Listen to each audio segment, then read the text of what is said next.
Subscribe to LearnCap and hit the bell icon to get notified. Hello students, today we'll study a new topic, that is average due date. So you know that in businesses there are a lot of transactions. Most of the time there may be a lot of transactions with one single person. Like for example, it could be debtors or creditors. You might be constantly buying things or selling things to a particular party. Now in such a case, you will have to settle the accounts on different dates. Now it's very difficult to settle these accounts constantly on different dates. So if at all an average date could be arrived at, one particular date which is very feasible, which results in neither a loss nor a gain to either of the parties, then it is called an average due date, and it is very simple to make such a settlement on one single date. It would be very convenient for both the parties. That is why this concept has evolved. So to simplify the calculation of interest involved for such transactions, the idea was developed. Now where a person owing several amounts due on different dates desires to pay the total amount on one date, so that neither the debtor or the creditor stands to lose or gain in terms of interest, then that date is called the average due date. So why is it called average due date? What exactly is this? It is basically a weighted average of all the due dates on various transactions, where the amount of each transaction is used as the weight.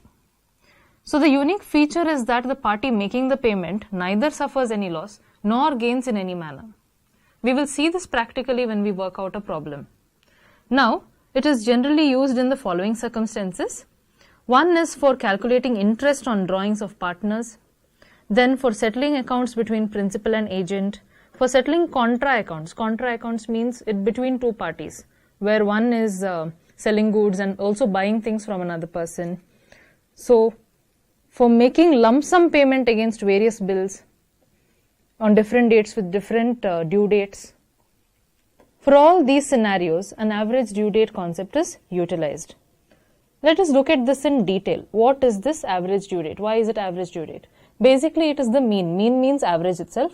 So it is the mean date on which a single total payment may be made instead of different payments on different dates.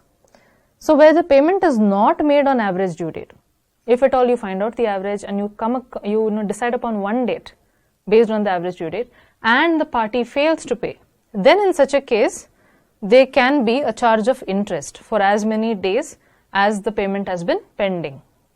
Now what is the formula for calculating average due date? So average due date is equal to base date plus or minus total of the products divided by total of the amounts. So what is base date? We will see a little later. Okay, now coming to the important points to note. Base date selection. So what is this base date? Base date is nothing but the date which we take as base. In the sense we calculate number of days as of that date. So how can you select this date? So it can be either the date of the first transaction or the date of the last transaction or any other due date between the first and the last. But usually the earlier date is preferred. So base date can be any date, either the first date or the last date. Usually first date itself is preferred. Now while ascertaining number of intervening days, means between the base date, that is the first date and the last date, between that date, the intervening days, you need to consider the first date. You need to ignore the first date and include the last day. So it's very difficult sometimes when they give it in terms of months and all that, whether you should count a particular day or not. So for that reason, this is prescribed. Ignore the first day, include the last day. Then if due date is a fraction, ultimately average due date, if you find out and it's a fraction, then you can round it off. And if the amount is paid before due date, you should reward the person, right? So that is why a rebate is given. And if at all the amount is paid after due date, then it should be a penalty, right? So in such a case, interest is charged. And whenever there is a sale of goods by two persons to each other, like a contra account, then the formula for calculating is slightly different.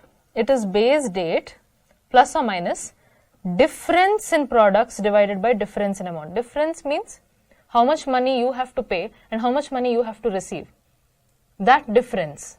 So difference in products and difference in amount. in the case of contra accounts. Okay. Now let us understand the concept of date of maturity. So in the case of a bill of exchange, the date of maturity, the due date, is usually taken as per the period given, including some grace days, right? 3 grace days. So this is usually considered when it comes to bills of exchange, when the amount of bill is payable by the drawee or the creditor or the debtor. So calculation after taking consideration the days of grace. This is what you need to keep in mind when they have given you details of, in the question, and they've given you details of bills of exchange, you need to keep in mind this grace days. Do not forget to calculate the grace days. So usually you consider the period plus the 3 days of grace. Now for example, you can look at this. A bill dated 30th September made payable 3 months after date.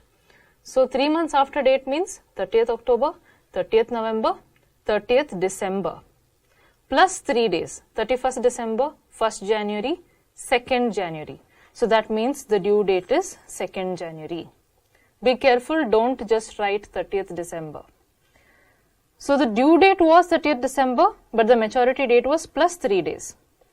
So in a note dated 1st January is payable 1 month after sight, let us say. Promissory note dated 1st January, payable 1 month after sight. Then on what date will it be paid? So 1st January means 1st February, 1 month after sight, plus 3 days means 4th February. Now slightly different calculation of due date of a bill or note few months after date or sight. So basically after the acceptance. When the bill is made payable at a stated number of months after date or sight or after certain events, then the period stated shall be held to terminate on the date of the month which corresponds with the date which the instrument is dated. If the month in which the period would terminate has no corresponding day, the period shall be held to terminate on the last day of such a month. So this is in the case of those which are payable after a few months after sight. For example, a bill due on 29 January 2015 is made payable at 1 month after date. 1 month after date.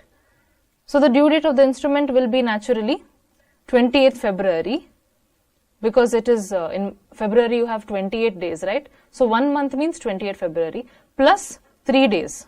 So it will become 1st March, 2nd March, 3rd March. So that is why it is 3rd March. Since it is given after date, they were not given after sight and after the particular few months after sight. They have not mentioned that. So it's after date, so this is the due date.